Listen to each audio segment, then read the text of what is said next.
evening, everybody. Happy Wednesday evening. I'm wearing extra Dodger blue today. We've had a fantastic May.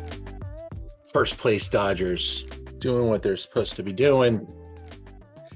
Rookies are coming through. Loving it. And I hope everyone's doing well. It's been a beautiful week here in Los Angeles. Got a lot of good things, a lot of good news in the air. And warmer weather, things are starting to happen. Looks like Lakers Warriors are kicking on right now as well. Let's hope for some good stuff up in the Bay Area for the Lakers. Any Bay Area people on the Zoom tonight? Probably some Gold State fans. So I just love good basketball games. So it's fantastic that they're playing so tightly. The last game was just incredible.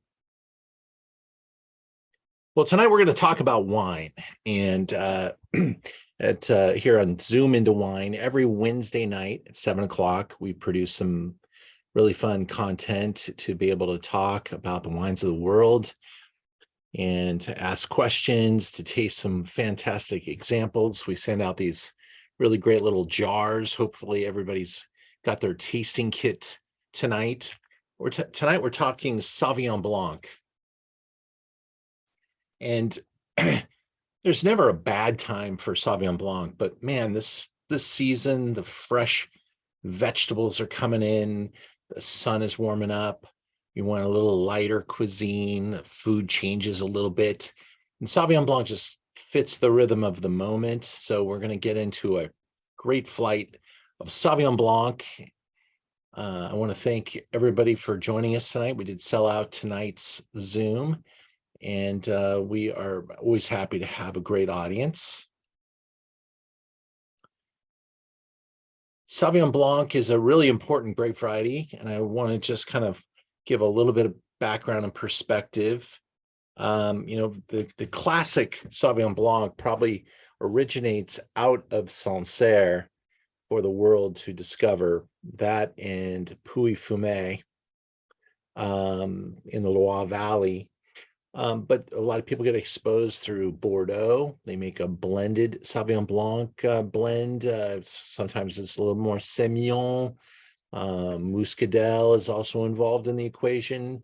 It's a little different style. But tonight we're talking about all different styles. We're going to kind of cruise around and taste 6 different wines of the world.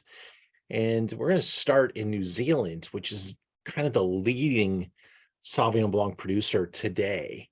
And did you know that because New Zealand does a good job, they get a good, fare for their wine, and they're not a big wine producing country.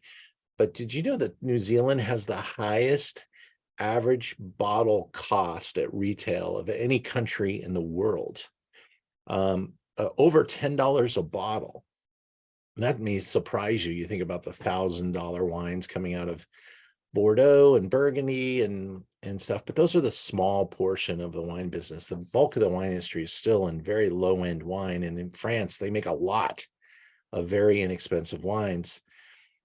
So we're going to taste some better examples from around the world, and we're going to start down in New Zealand. And I have had the great pleasure of visiting our first wine, which is Craggy Range. This is a exemplary version. However, it's not from Marlborough, where a lot of New Zealand Sauvignon Blancs call home. It's from Martinborough.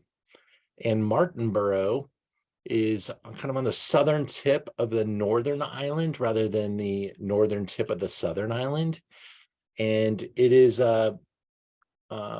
really a special appellation in the way the character kind of translates into the wine. Now, New Zealand Sauvignon Blanc can be grown all over New Zealand. There's a lot of different appellations, but we are going to be tasting Craggy Range, which was family owned from 1997.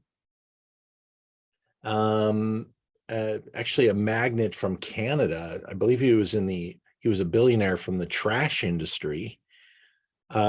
invested in this up and coming and burgeoning area and decided that Marlborough would be home, not Martinborough would be home, not Marlborough. And let's see, here's Marlborough. It says Marlborough in there, but it's Martinborough. Do you see that? Martinborough right there, Hawke's Bay, Martinborough, and Marlborough. So they do make wines in all areas, and that makes sense. But this wine is coming from Martinborough, and it carries a 93-point score from the Spectator, 92 James Suckling. Here is the facility. It is, the New Zealand. The country of New Zealand is so clean and pristine and beautiful and surrounded by nature, and it really does look just like that. It's just this very picturesque, scenic site, and they planted these vineyards. They organized the whole site. Master of Wine Steve Smith was involved in the development of the property, and he has since moved on to other projects, but he laid down the legacy with his design and his ideas. He made some mistakes, but he made a lot of really good calls, and designed a world-class winemaking facility. It's also a fantastic restaurant, and if you ever get a chance to go to New Zealand, it's a top destination. Now, here's the wine on our website, $24 a bottle. Let's taste it together before we go into wine number 2. Now, Sauvignon Blanc is one of the mother grape varieties. And, Sauvignon Blanc and Cabernet Franc got together and they created Cabernet Sauvignon from Sauvignon Blanc. It's a very important grape variety. And typically in this particular part of the world, they make the wine in what's called a reductive winemaking. So they're going to pick the grapes, keep them very cool, keep them away from a lot of oxygen contact. The wine's going to be made in stainless steel, bright and fresh and crispy, preserving those fresh aromatics. And that's what New Zealand's pretty famous for. As we swirl this wine around, old school New Zealand Sauvignon Blancs had a tendency to lean a little too hard into that freshness factor, and it created an aroma, an aromatic that kind of got coined. Well, it didn't kind of get coined, it was coined. It's kind of like a cat's pee aroma. Now, it still can be found in many New Zealand Sauvignon Blancs, but here, I think they've really fine-tune that into this beautiful grapefruit perfume, and it has a cross of saltiness and minerality and purity, and it's super laser focused.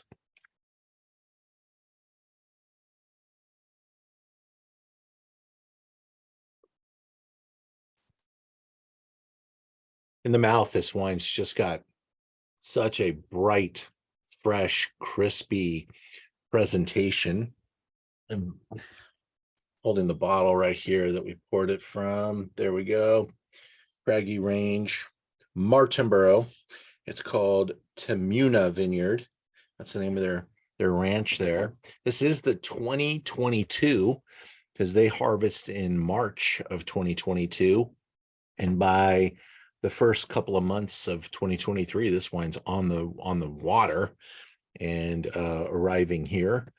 So it's a brand new fresh vintage. 2021 was a tough year for supply. 2022, not a huge year either. So they've had a couple of smaller harvests. We have seen some pretty good price increases in New Zealand. This wine's over $20 a bottle. It does represent kind of the upper crust in the category, but they don't make anything less expensive than this. And this is a great way to start. Nice, fresh, pure, clean. And it's not as New Zealand-y as some New Zealand Sauvignon Blancs. I think that's what I'm attracted to about it.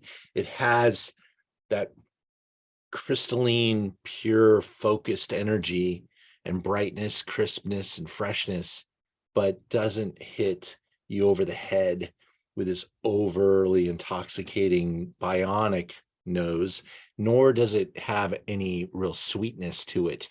Some of the larger producers, the more volume producers, grocery store producers, they do counter some of that high acidity that you're going to get in this very cold zone where the sun stays up almost 24 hours a day during the prime part of the growing season.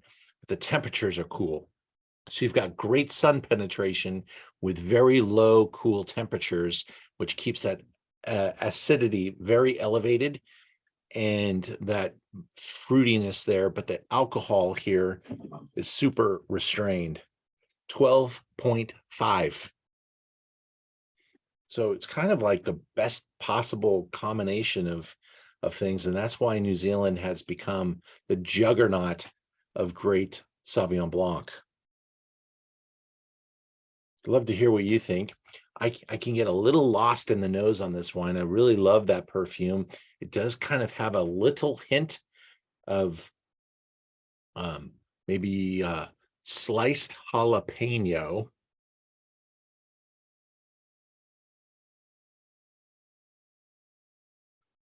And a really good kiss of yellow and pink grapefruit.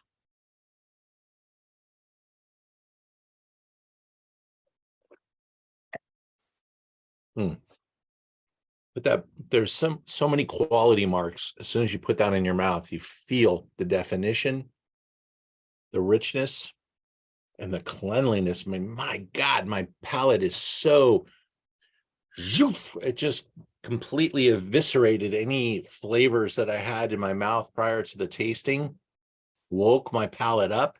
It stimulates the appetite, kind of welcomes the next bite of something, and kind of excites the palate. And that's kind of the job of Sauvignon Blanc. What do you guys think?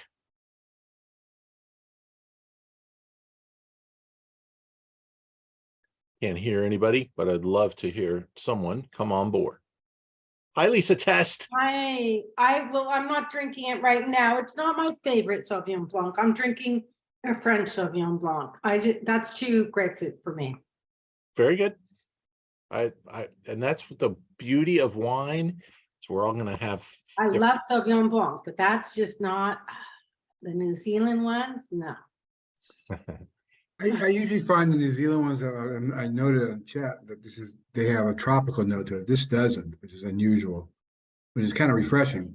So, I think it does still smell and taste like kiwi, of course, a little bit of mango. Those kind of things are absolutely, as you said, Tony, part of the New Zealand equation, but they kind of get a little obnoxious sometimes. I mean, honestly, sometimes they smell like margarita mix. I mean, they really go for it. Very heavy, weighty, almost sweet type of a presentation. But here, it's definitely from a different appellation, Martinborough, potentially cooler than Marlborough, which is hard to believe because they're both viciously cold, windy zones. But you talk to a grower in Martinborough and they say it's better, and you talk to one in Marlborough and they say it's better. So you're going to get differences of opinion. But I really do like this style. It's very dependable. If you like it, great. If you don't, there's something else for you. Let's go on to wine number 2. Check it out. DB, I'm a big fan of your screensaver. Thanks so much for the beekeeper love. I'm a big fan of beekeeper. Right. I like it. You're okay with me.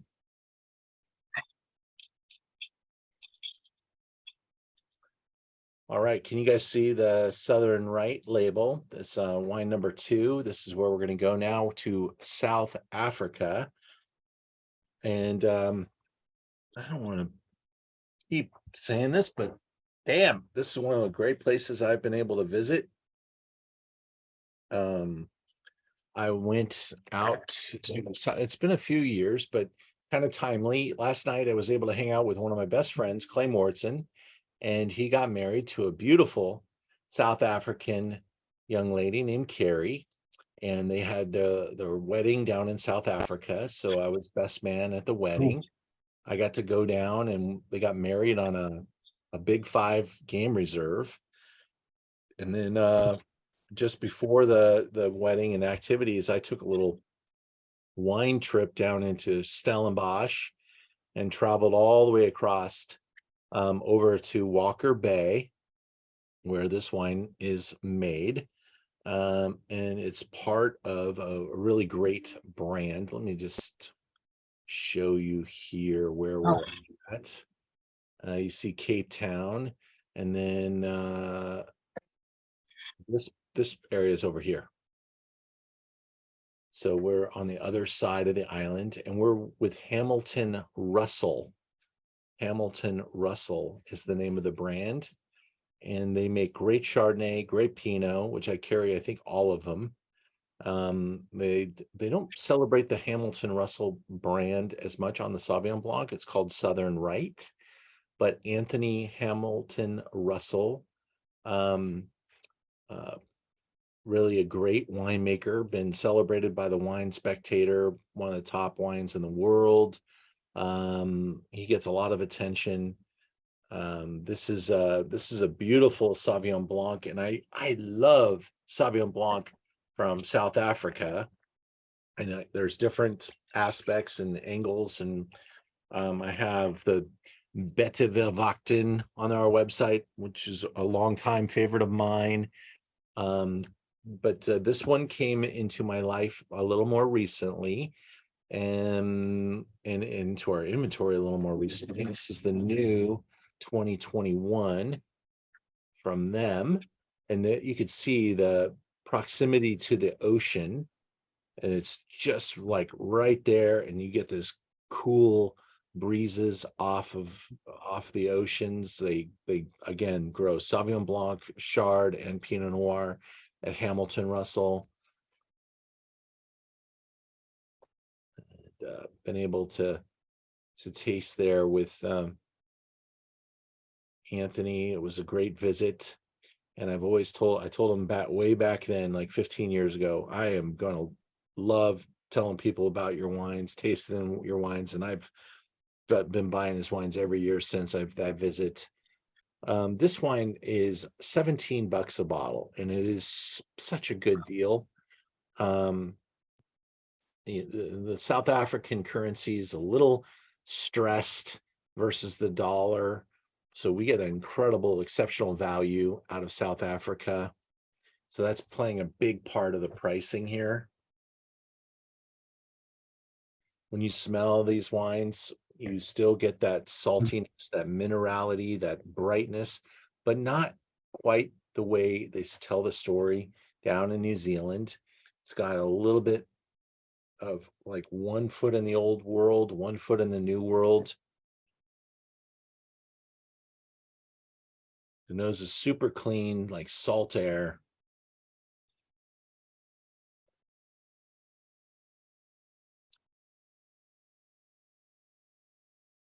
It has a little more viscosity because the acidity level's a little more kind of familiar with that zesty acidity that we had in New Zealand.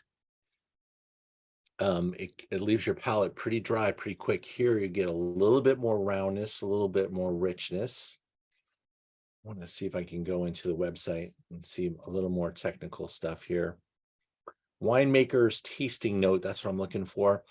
Made in a way ensuring the personality of the site and the soil are not overridden by the forceful character of the variety.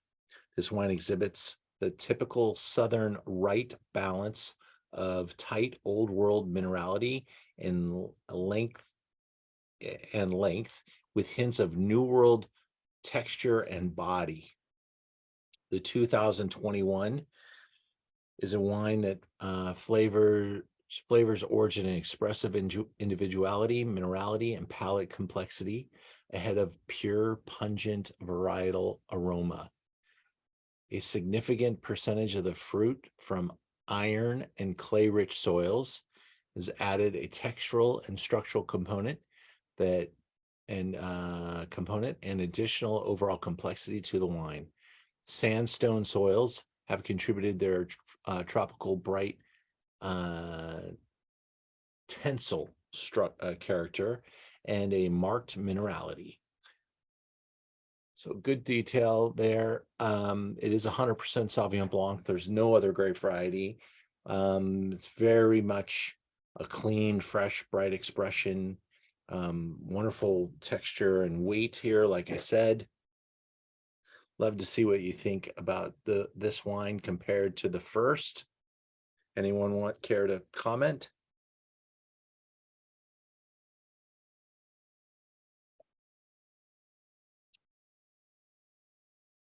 This wine doesn't seem to be as bold. It's not as, I mean, I like it. It's very subtle, more feminine. Definitely crisper. I think it is a little less intense. Kind of why I tasted it where we did, because I really liked the way the craggy kind of erased every flavor that we've had for the day and kind of teed up our ability to really appreciate the tenderness, or like you said, almost feminine, fragile, pretty elegance of this wine, which I do think it has.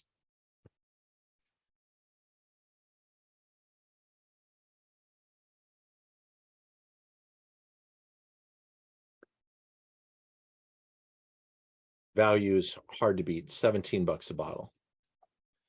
And we have access to quite a bit of it. I only have 23 remaining in the store, but there's plenty behind that, and probably will be rolling into the 22 vintage in a very near term.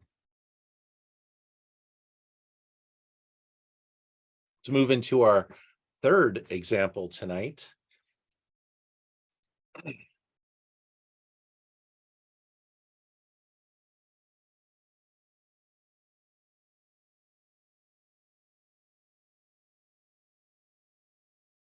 I had the great pleasure of going to a major wine fair today, and was able to taste with some legends and get some great photos and be able to taste a lot of future acquisitions I'll be making for the website.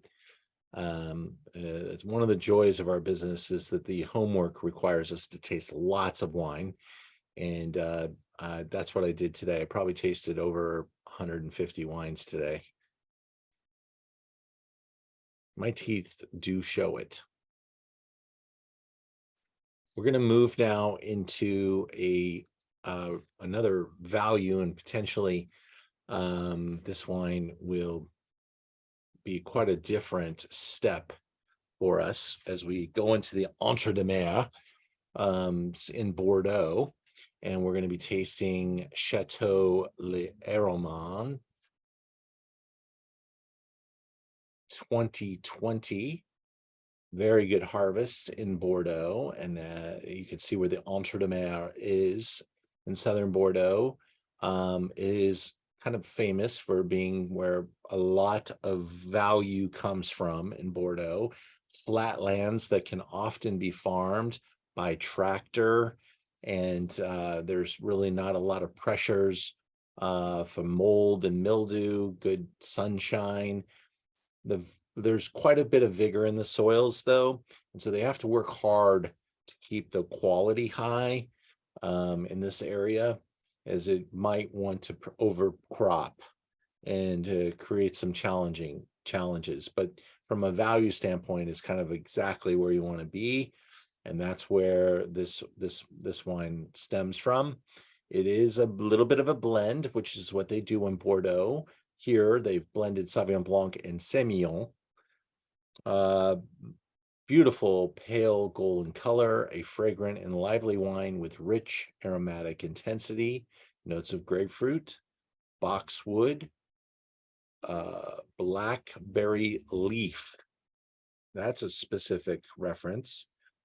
And citrus, jump from the glass.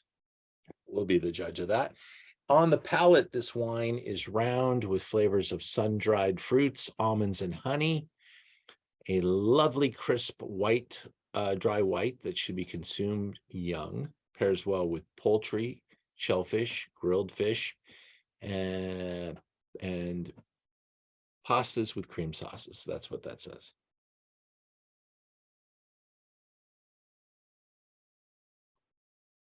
Obviously, a different approach here on the nose.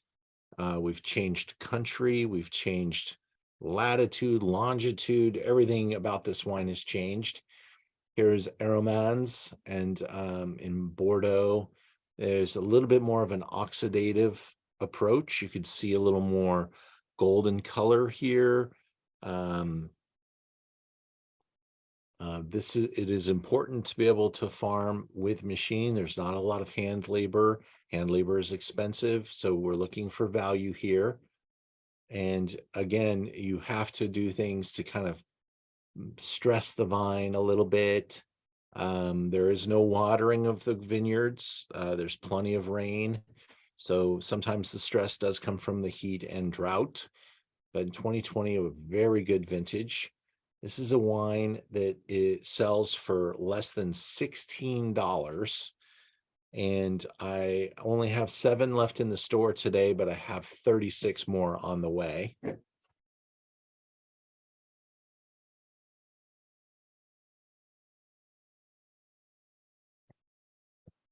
Classic Bordeaux nose kind of leads you towards an earthy expression in the front. It does have a little bit of that oxidation, like I say, so it takes away kind of that fresh, pungent smells and goes into some different direction, like dried fruits, nutty, and kind of pushes you into some different angles of Sauvignon Blanc, but you could still smell that grapefruit, melon, honeydew, things like that. How much do you think the Semillon is influencing that? Quite a bit. Yeah. No, I think the Semillon here is playing a pretty, it's definitely more than one instrument being played here, and you can see how they're kind of dueling it out and kind of adding 1 + 1 = 3 to kind of give you something different and nuanced. I mean, this is a lot of wine for $14.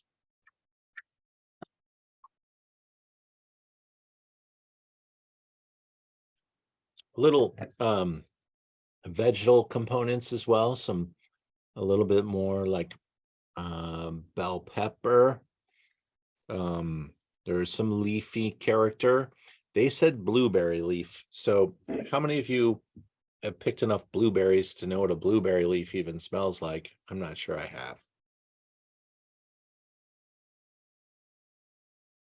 But there's something leafy, like you've walked into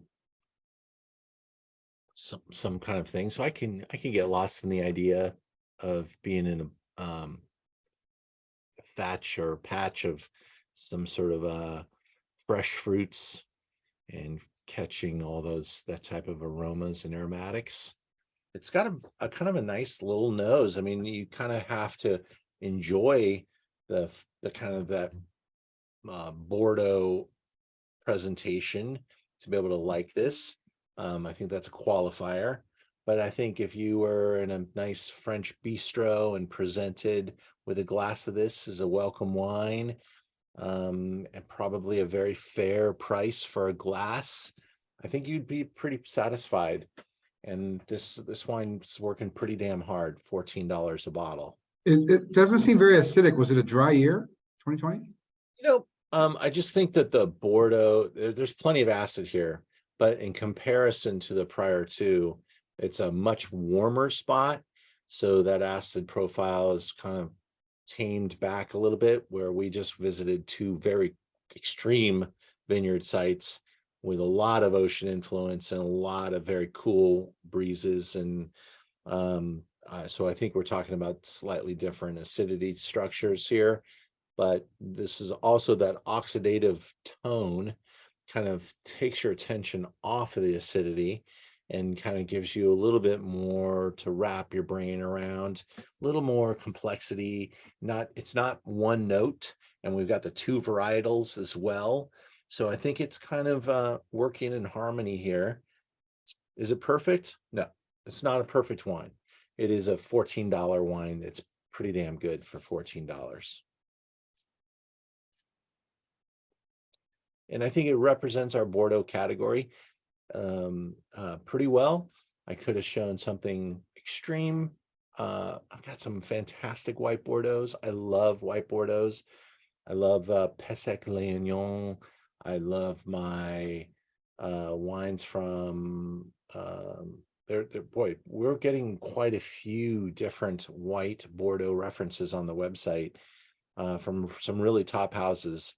And I think the white Bordeauxs are awesome, especially at this time of year. They age like a battle tank. This one is not necessarily built for that because of its price point, but the higher tier ones can age like the expensive reds for sure. So experiment in your Bordeauxs and find value at the price point you're comfortable at, but you will get what you pay for with white Bordeaux. Moving into the next classic, which is Sancerre, and we're going to return to a little more of a acid-driven style, a little more of a floral-driven style, a little more reductive style. And I wanted to kind of taste them in this order, kind of shuffle our deck a little bit, but don't like to taste Sancerre and New Zealand next to each other, to be honest. They kind of clash a little bit. So I wanted to kind of set the stage for this wine a little bit. It's definitely more of a perfume-driven appellation.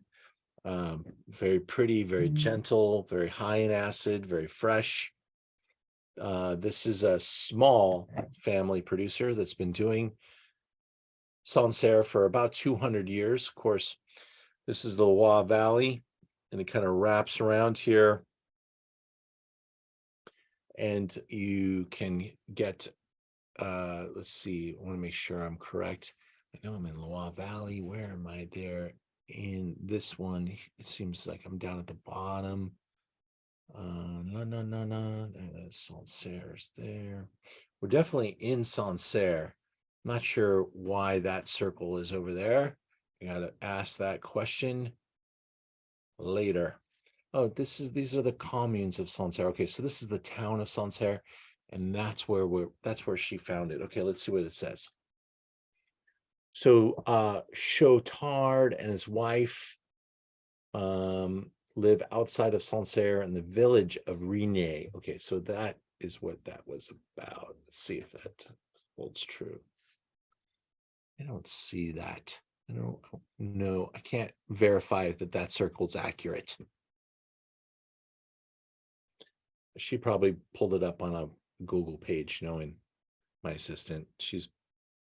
Every time I question her, she's right.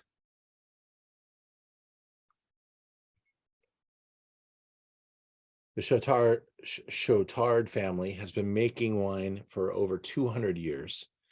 The terroir of Sancerre is widely regarded as producing one of the greatest expressions of Sauvignon Blanc. And here in Sancerre, you don't see any, it's monovarietal, so there's no blending.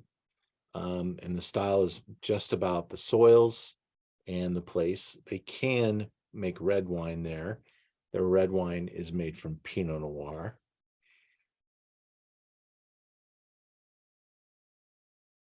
Okay, so here we go. Daniel and his son farm slopes of the village of Crezancy-al-Sancerre. Okay, maybe that's what that said.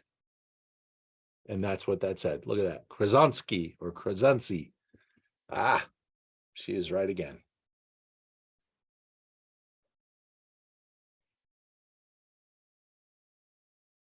All right, aged on the lees. What does that mean? So we get all the fruit, we press it, we get this juice. The juice goes to a tank. The tank goes through fermentation.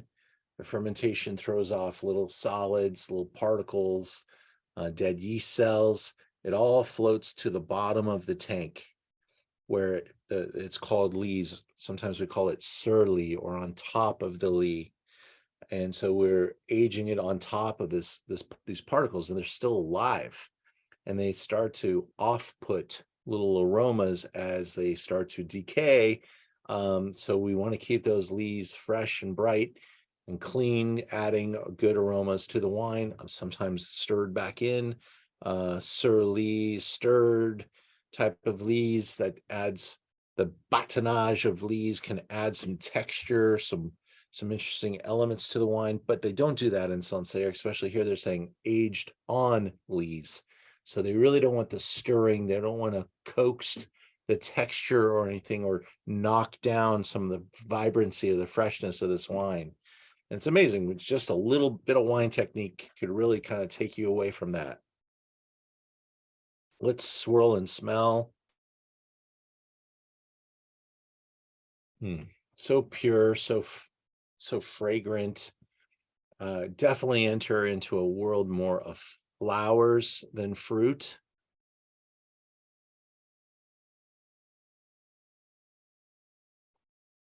White flowers in particular, sometimes honeysuckles, a reference I'd say here could be a mixture of different white flower references.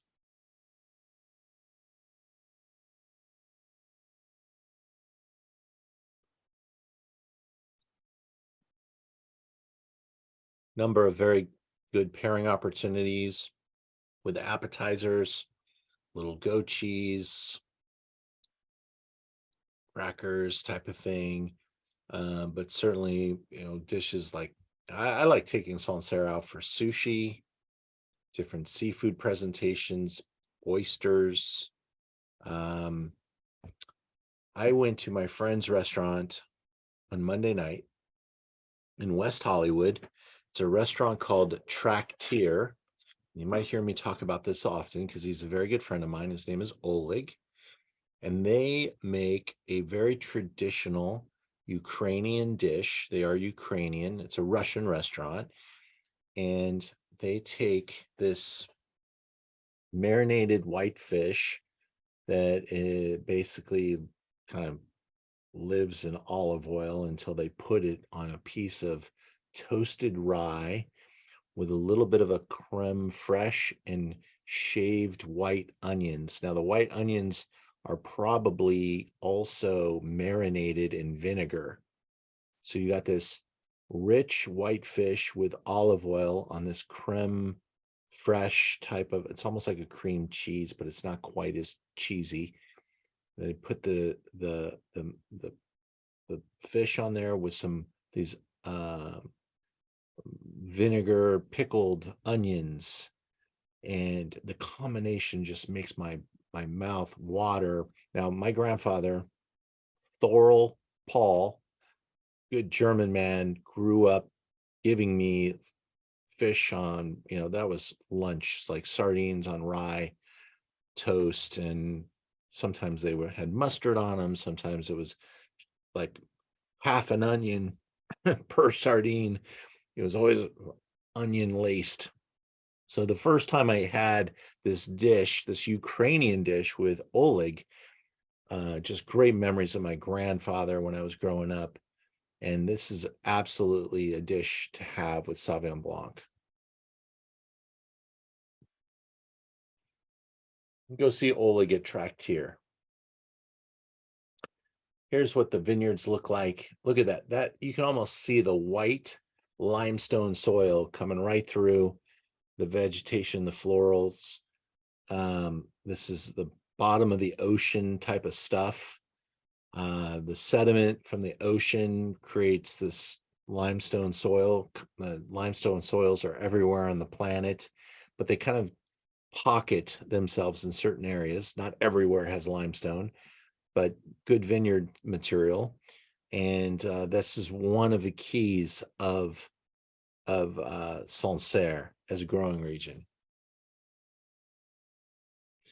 Now these wines are made inox, no oxygen, stainless steel, very clean operations, no lengthy time between picking and processing. They want to keep the aromas very fresh and bright. Keeping the workload in check keeps the pricing in check, but Sancerre does have a little higher price point than a lot of other places in the world. Yields are restrained here. They got to keep those limestone soils keep the yields in check.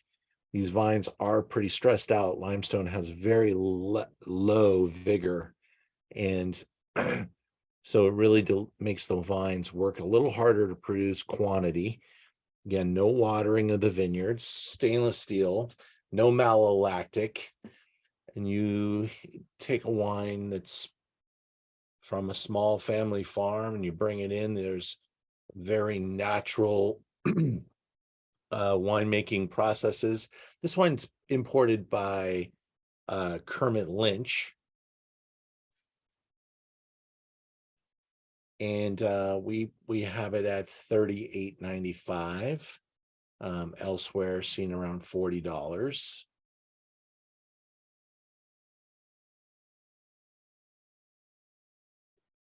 See if there's any other detail to catch you on.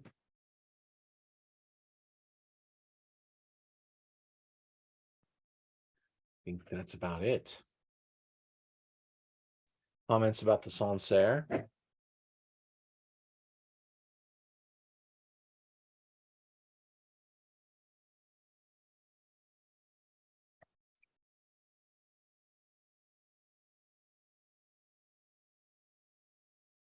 Super focused. And there are some real nice quality elements here, keeping it so clean, so pure, so focused, so light and daft. There's a length to Sancerre, that finish, that echo of acidity that you can feel, that kind of continues to wake up your palate, but it's not the same type of power as New Zealand. It's got more of a fragrant, gentle softness. It doesn't have that piercingness. It's very gentle, but it's continuous though, and so really nice length and balance. Not too powerful, not too clunky. Just really nice purity and clarity. I enjoy it. There are some Sancerres that push a little harder into one zone, can try to go a little crunchier. Some of them even leave some skin contact to make it a little more biting on the palate. There are some that even play with a little bit of alternative container, whether it be oak of some sort, a little bit of a cement egg type of thing, giving it a little creamier texture. We have a couple of those as well. This one's pretty traditional and very focused, very much about their vineyards being on limestone, and not too much hocus pocus here.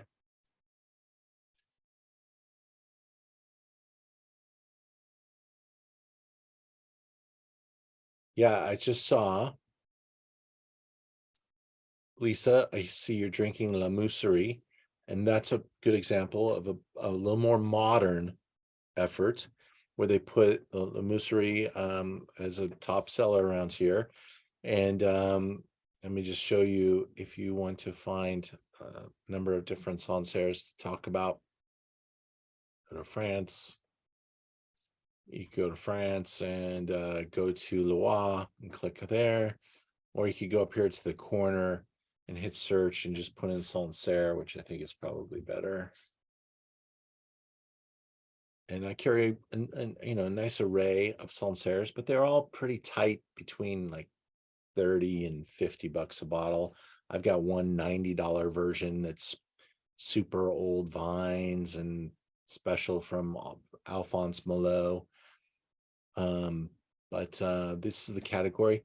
The Musseri is a bestseller around here. The 2020, I bought a lot of it. I've been selling it well. We're down to our last bottles. The next vintage is going to be coming in. It's probably going to be a few dollars more. And this is kind of where they're going. 21 was a very small harvest, and so prices are increasing. Demand is through the roof for Sancerre, and everyone's kind of waiting for the next Sancerre to come in. So I have a few different offerings, and I've tried to diversify a little bit away from Sancerre with like Menito Salon and also Quince, which is another area that makes really good Sauvignon Blanc. You can see the Quince right here, 21, 18.99. You know, these wines kind of are in that fighting area below Sancerre in price point. There's another good one right there, the Rui Blanc, $24 a bottle. Great bottle of Sauvignon Blanc.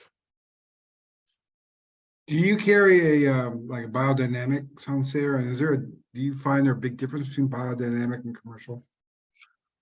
Well,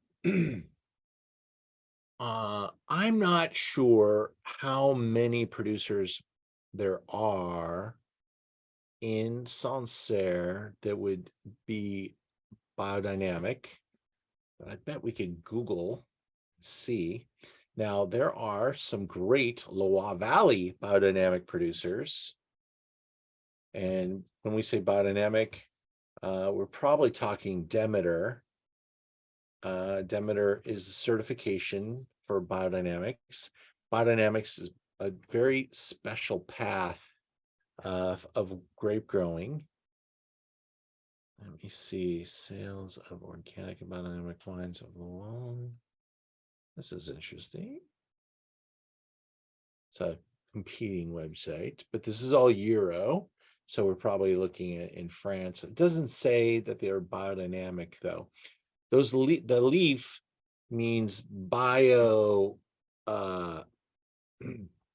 like this is the European bio leaf, and Alphonse Malot does get that leaf, and a lot of producers are in that zone, healthy producer type of production. Let me see what our website says. Alphonse Malot, $34. Back.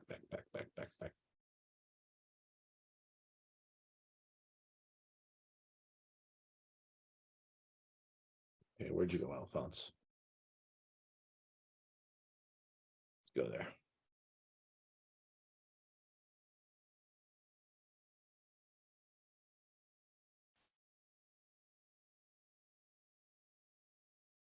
Looks like we are not. Oh, there you go. Biodynamic and organic. So there you go. I didn't realize he was promoting the biodynamics. I know he's got the leaf, but biodiverse and biodynamic, I'm not sure. So biodynamic, he's not Demeter. I know that. So he's gone for the European biodynamic certification, and they're just basically looking for ways to monetize that designation, and probably taking some of that money away from Demeter from being the authority on biodynamics is what's going on there. But biodynamics means that you've taken your own ecosystem. You can't have a vineyard next to another vineyard. You have to have your own ecosystem. So that's rule number one. Number two, then you have this whole path where you're not using any additives into the vineyard, and you're controlling what your waste product is, and you're probably using things like teas that you develop in your vineyards through planting of things like manure, and you harvest that manure after a lunar cycle, and then you turn it into a tea, and that the crystallized parts of the manure actually add to the photosynthesis and the health of the vineyard in fighting off and staving off infection and the things that can happen in a cooler place. Now, the reason I was hesitant to talk about biodynamics in Sancerre is it can be a cooler place and it can have a lot of issues with powdery mildew. And so what a lot of vineyards have used in the past are lots of herbicides, pesticides, sprays, chemicals to kind of help stave off powdery mildew. Here in the biodynamic sphere, you're probably using your teas, you're using lots of leaf pulling, which is expensive. You got to pay people to go through the vineyard, pull leaves and keep your oxygen flow really blowing through the vineyard, keeping things dry and the air touching the grapes. And there's lots of things you can do. You can also use copper to help keep your powdery mildew at bay. And so those are the challenges of being biodynamic in Sancerre.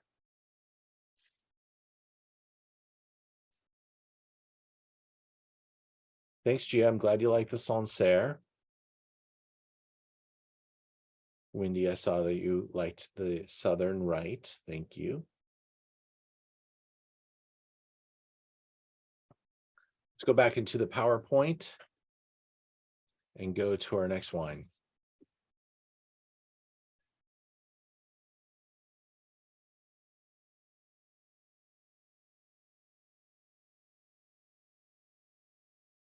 We're going to leave France and go to the Napa Valley, where we're going to visit with Blackbird Vineyards. Now, I've had a long relationship with Blackbird.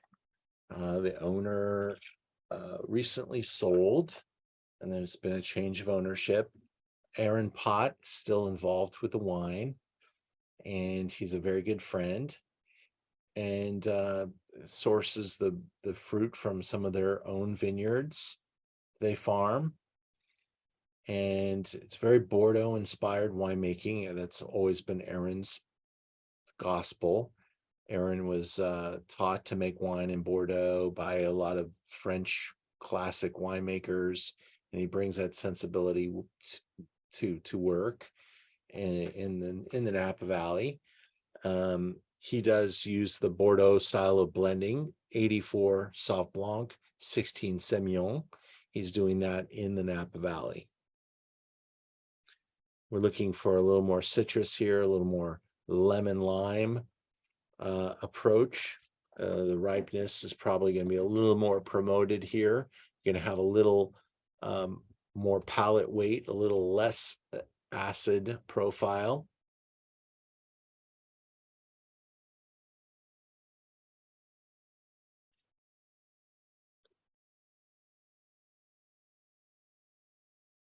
It's exactly what I just described. Really nice, balanced wine, though. And it's not picked too early where you get a lot of bitterness. I do complain a lot about California Sauvignon Blanc because a lot of these guys are picking or asking to pick their fruit so early that they do have like an underripe bitterness to them.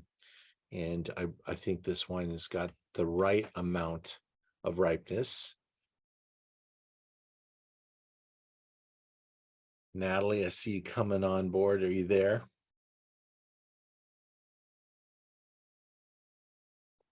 There's the Blackbird Vineyards sign. Drip irrigation is common in the Napa Valley and probably necessary to be able to have a sustainable crop for some parts of the Napa Valley. There's Aaron. He's that picture to the right is the masonry building that used to be a part of this portfolio. I don't believe it is anymore. When the owner sold Blackbird, he sold it in different pieces to different folks, and I believe somebody like Pottery Barn or something like that bought the masonry building. So we have this super price on this wine. It's the 2021. And I do believe I've heard from a couple of people that Blackbird is intending not to make this wine going forward, as there are fewer and fewer sources for Sauvignon Blanc, and they are taking some of their own sources and changing the varietal and using their expensive Napa real estate to grow wines that they can monetize at a different level. So this level anyway of Sauvignon Blanc is being discontinued. And so it brings about this really low price that we're able to offer. I only have a few cases remaining. I think we started with 10 cases of this wine. So we're down to the last 3, but a very popular wine and a good value for $20. Any comments before we move on?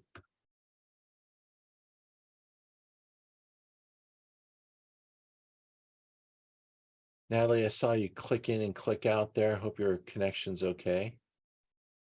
Yep, I'm here. All good? You know, if you ever did come in late, we can always give you the video to catch up on, but you can also see us on Facebook.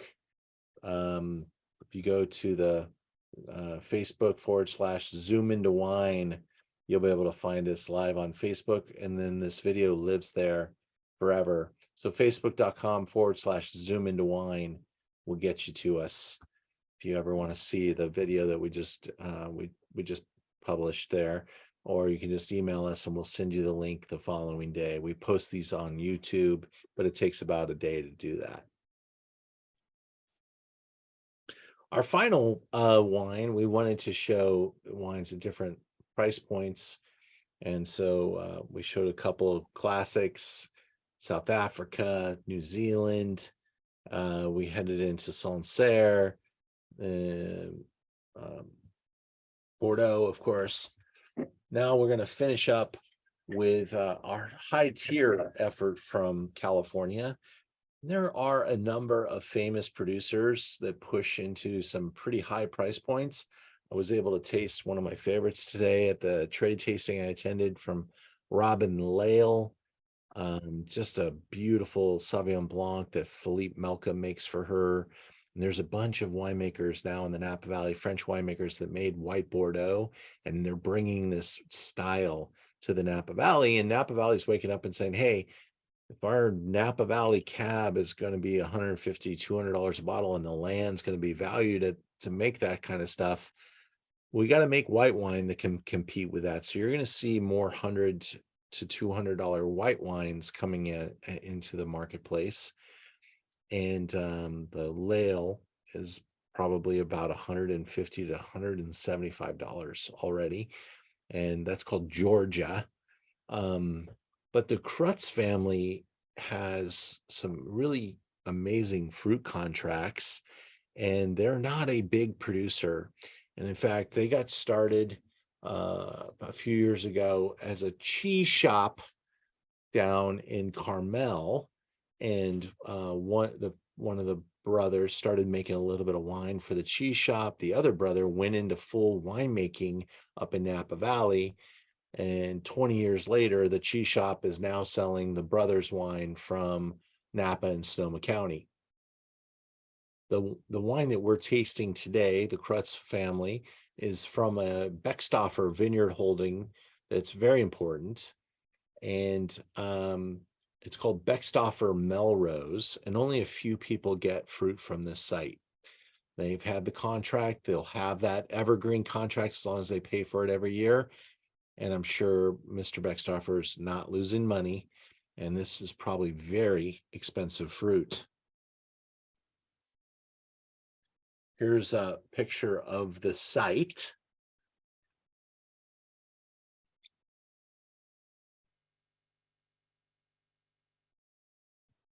There's one of the Crutz brothers. There's 3 of them. And again, back in the vineyard, and some really beautiful photographs. This wine carries a price of around $60. This is the brand new 2021. I had the 2020 before and I bought a lot of it, and I can't believe how fast we went through it. We did a Zoom with it about a year ago, and it went right through, and I honestly was pretty impressed with how fast we sold this. So when the 2021 came in, I wanted to grab some. And shortly after we got it, it has in the last week just been given a 95-point score by Jeb Dunnick. So that'll be featured on this website very soon. It is 100% Sauvignon Blanc.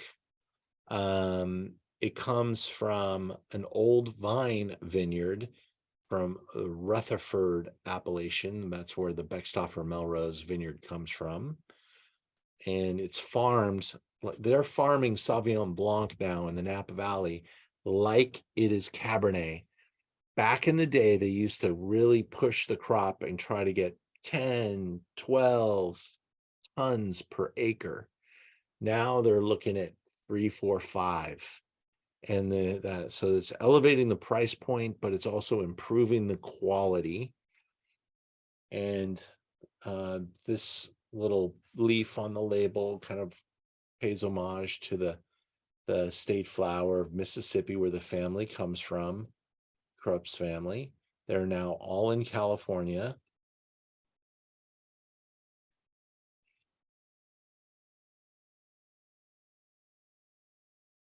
That is our final wine. Let's taste it together and see what you think.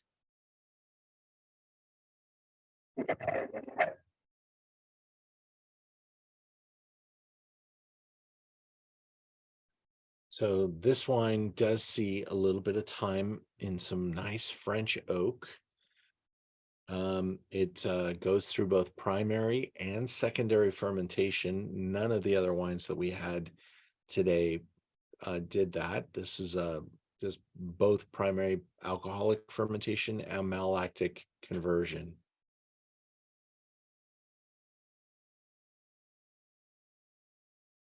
It changes the approach of the wine. It becomes a little fuller, rounder, richer, creamier.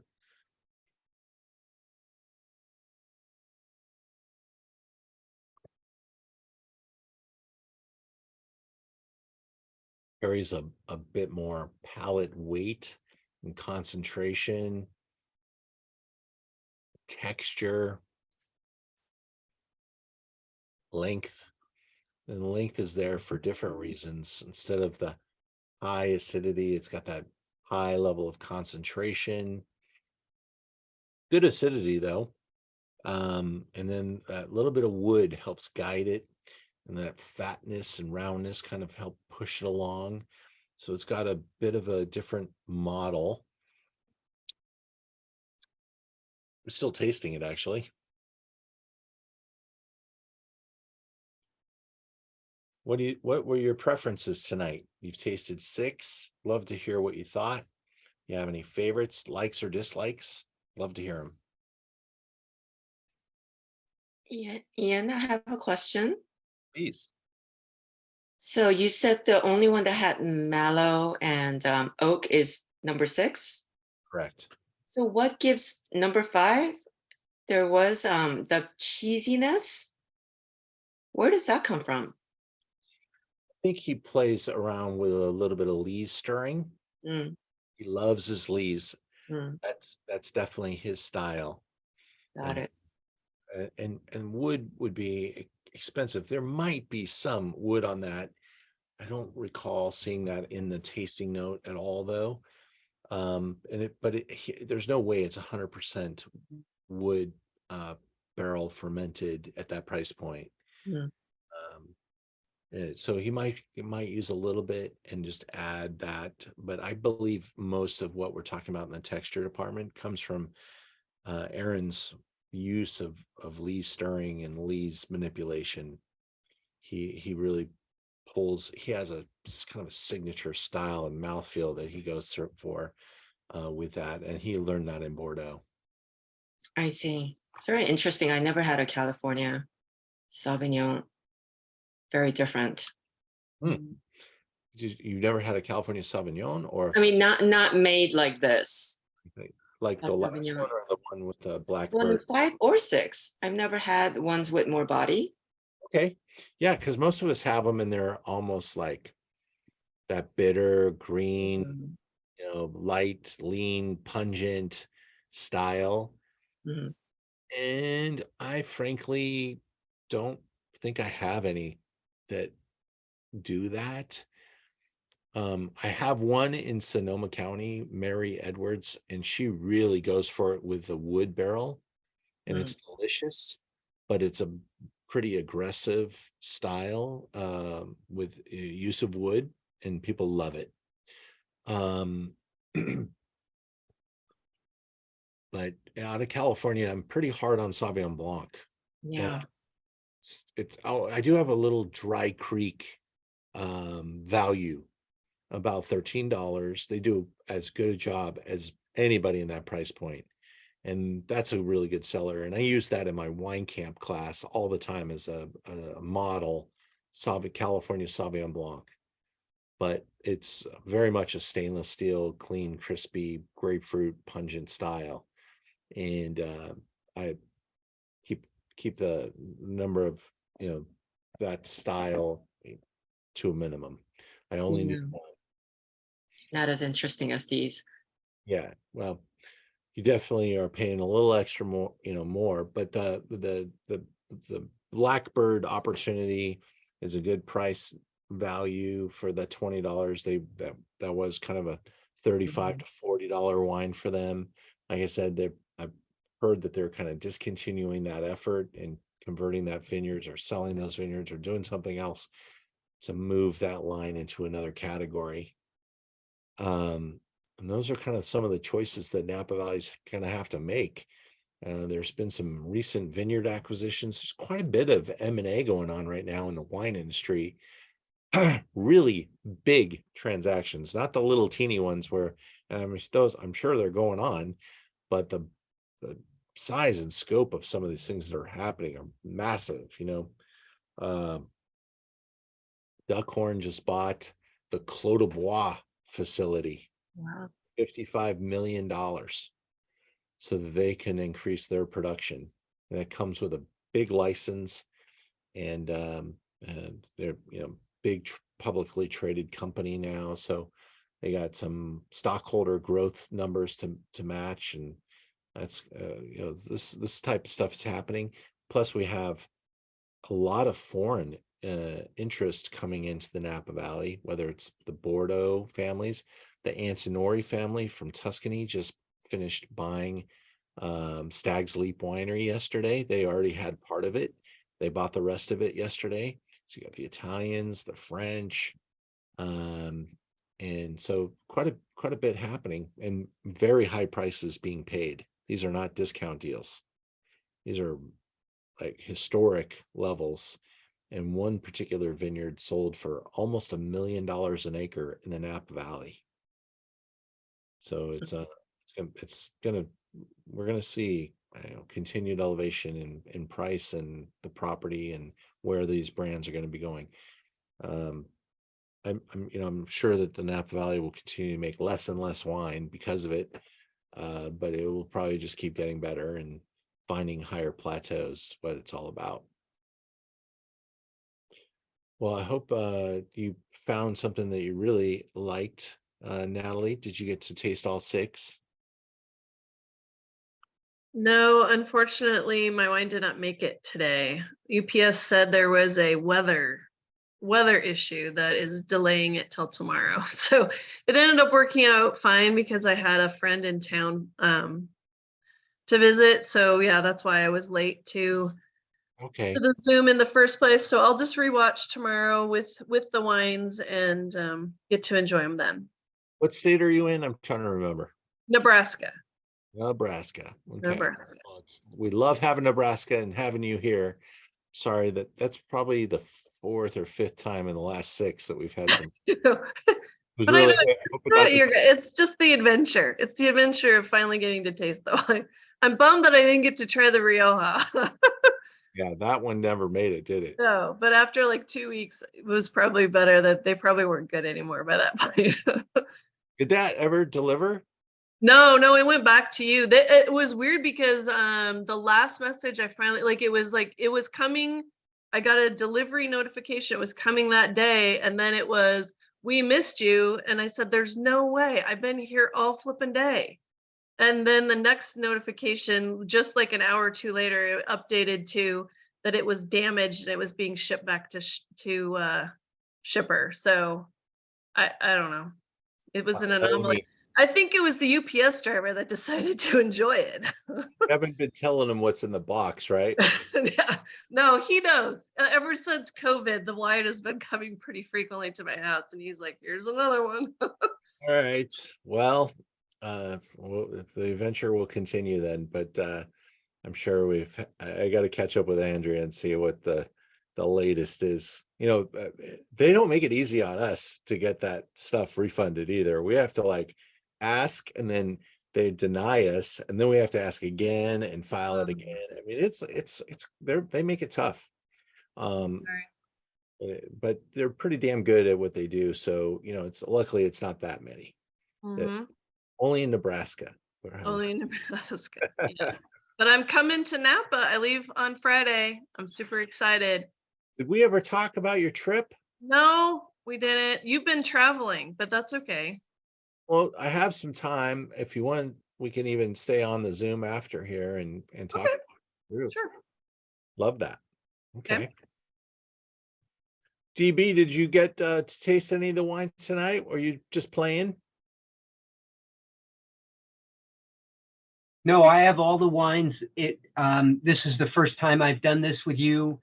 It was absolutely wonderful. Just absolutely wonderful. I enjoyed the experience enormously. I am the simplest taster, despite studying wine tasting at great length. I like everyone I'm drinking better than the last one. Hey, you're our favorite type of customer. I got to tell you. Exactly. I'm an easy sell. Right. Well, no, wine industry needs more people like you. That's for sure. Yeah. Tony, how about you? Did you have some favorites tonight? I think the New Zealand one was actually one of my favorites tonight. Oh, I liked it. It was in your face sort of thing. And this is a Sancerre family, so you really and a Kermit Lynch family, so you really go wrong there. So I think both of those were probably up there. yeah, and I think if you have kind of that already predetermined pocket, you know, that you like, it's hard to squeeze a Bordeaux style in there. I mean, I opted to go into the lower price category because I think that little wine performs really well for its price point. It's getting kind of a lot of press right now too. That little Araman wine. It was recently featured in a New York Times article, so it's out there, and it's a pretty sizable production. I don't know how much longer I'll be able to get some, but we do have 3 more cases coming on that one.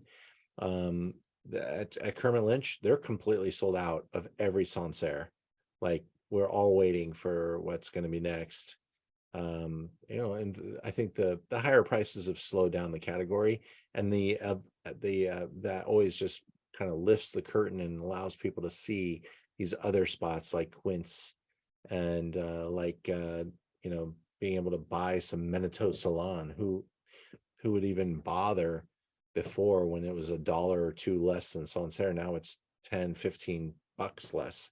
And so the different opportunities are created, and there's just a whole world to, you know, explore with this particular grape variety. It's one of those grape varieties that is grown in a lot of places very well. I've had some wonderful renditions from Chile. Casablanca is a great place for Sauvignon Blanc to grow. And I like what we're doing with the grape variety. Even have one. I don't think I have it in stock right now. One from Oregon, a really good producer that makes some great Oregon Sauvignon Blanc. I think he was in between vintages, so we did just sell that last bottle. But um, it's one of the few grape varieties, so you can kind of go around the whole world and see some, great New Zealand, great Australian, Bordeaux, Sancerre. There's some great Tuscan Sauvignon Blanc. In fact, I usually have a wine from Ornellaia called Poggio Allegazzi that is a single vineyard Sauvignon Blanc from Tuscany. Super wine, just beautiful. And so we'll continue to mix it up with some different finds. But let's just look at the future of our little gatherings here. We got a couple of fun tastings coming down the pipe. I'm gonna get you back on there so you can see it with me. But the team has been working really hard. We've got a couple of fun big events coming down the pipe here in Los Angeles too. But I want to encourage you highly to consider joining me for next week, because this is going off the rails a little bit. I'm super passionate about a few of these wines, and these are the kind of wines you almost have to get talked into trying. So that's what I'm going to do right now, is try to talk you into joining me. We're going to taste the ferment, which I used to sell. Okay, so Royal Tokai, I used to work for a distributor. We sold Royal Tokai. I love Tokai, the sweet wines of Tokai, Tokai Azu. But recently, Tokai came to town. We had a tasting with them, and we tasted the Great Growth Meshis Molly. That's the name of the vineyard, and it is a very special vineyard. And they made a dry ferment from this place that is so good, and it changed my mind about dry ferment. It's a very unique experience. It is a great wine to discover. There's no sweetness to it. It's got this amazing minerality to it, a voluminous, texturous mouthfeel. It is the ultimate seafood white. We're going to taste a wine from a guy named it's two guys, Walson and Holland. That's their last names. They live in Ojai. They used to work for Sin Qua Non, and they are buying some really good Rhone fruit and making what's called the Mélange Blanc. I love this very exotic, cool Rhone, floral, round, rich, decorative, it's decadent wine. And this is a brand to know about, Walson Holland. That 94 point white, by the way, was the lowest scoring wine they made. And but you're going to love these guys when you discover them. If you ever go to the Ojai Valley Inn, they're going to recommend a tasting at Walson Holland. Their tasting room is right on the corner next to the property. We're going to go to Corsica to taste a muscat, from Corsica that is done in a late harvest style. It is super cool, delicious. It does have some sweetness. It will be the sweet wine in the lineup, but it's not super sweet. It's just a little off dry. So much fun with spicy foods, and really cool. You could take this into the right dessert wine category. I think it's going to be an amazing cheese wine opportunity. But the star of the show next week, and we're tasting some expensive wine. God, if we did the bottle flight, the bottle kit's $300, because this one is $140 Chenin Blanc from the captain, the king of biodynamics, Nicolas Joly. And this is his famed vineyard, Coulis de Saran. This is the wine of legend. And this is a very unique wine. It's made in the category known as Sauvignon, but he is fully biodynamic and uses no protection on the wine. So it oxidizes at its own rate. It doesn't follow any rules. And this is such a good vineyard that this wine probably could age 20 years. And it's just going to be very interesting to see where it's at. So I'm highly motivated to kind of open up the legend Nicolas Joly. And I just added something else great because we had this wine before, and I sold it all. It went out of stock. It took like a year and a half to come back in. But this is a Chocolina from northern Spain, from Basque country, right on the oceans next to San Sebastian. And it's just a super cool white wine. I think it is spectacular. It carries this wonderful food application. It's really enjoyable on its own, but it's unlike almost anything else that we could talk about. It doesn't taste like Chardonnay. It doesn't taste like Sauvignon Blanc. It's in its own lane, and it's a very special wine. And I want to talk in detail about it. So we're going to pick these five tastings. We've only got about 4 spots unsold. Is that right? I think there's only 4 spots there. So if anybody wants to grab one, the tasting kit, and there's a member price too. If you're a member, you're not, you could become one and get the member flight kit. But there's also the flight kit price is only $39. And just to even, if you went to a fancy hotel or restaurant, Jean-Georges might serve Nicolas Joly Coulis de Sirent, it would cost you $50 to $60 a glass for that wine. So just that one wine alone will make it worth the price of admission.